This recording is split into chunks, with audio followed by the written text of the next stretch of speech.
सप्रेम नमस्कार मित्रों। आज की काव्य पाठ में मैं आपका स्वागत करता हूं। मैं डॉक्टर विजय कुमार मधुकर कुलकर्णी। आज प्रस्तुत जो कविता है वह कविता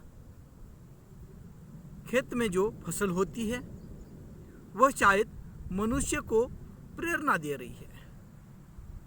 आशा के साथ मनुष्य ने जीवन जीना चाहिए, क्योंकि फसल मौसमी होती है।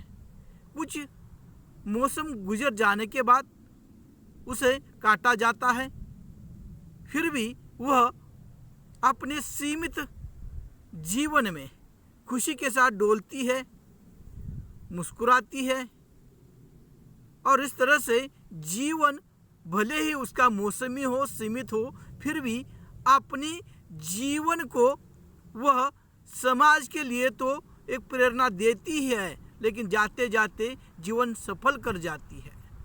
ऐसे फसल को देखकर एक कविता निर्मित हो गई है और उस कविता का पाठ आपके सामने करने जा रहा हूँ। कविता का नाम है अंकुर। अंकुर उगने लगे हैं, अंकुर उगने लगे हैं धरा का सीना चीरकर।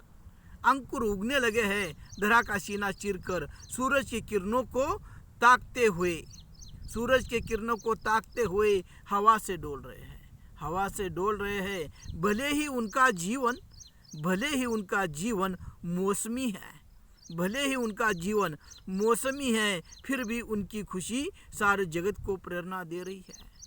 फिर भी उनकी खुशी सारे जगत को प्रेरणा दे रही है। जीवन मौसमी क्यों ना हो, जीवन मौसमी क्यों ना हो, फिर भी मस्ती से जीना सीखो, फिर भी मस्ती से जीना सीखो। जीते जीते दूसरों के खुशी के लिए, जीते जीते दूसरों के खुशी के लिए अर्पित हो जाओ, जीते जीते दूसरों के खुशी के लिए अर्पित हो जाओ। शायद मनुष्य जीवन को वह कह रहे हैं, शायद मनुष्य जीवन को वह कह रहे हो, देखो हमारा जीवन मौसमी है, हमारा जीवन मौसमी है, फिर भी हम मस्ती में जी रहे हैं, फिर भी हम मस्ती में जी रहे हैं। तुम तो मनुष्य हो, तुम तो मनुष्य हो, तुम्हें तो कोई काटने वाला नहीं है मौसम में, तुम तो मनुष्य हो, तुम्हें तो कोई काटने वाला नहीं है मौसम में।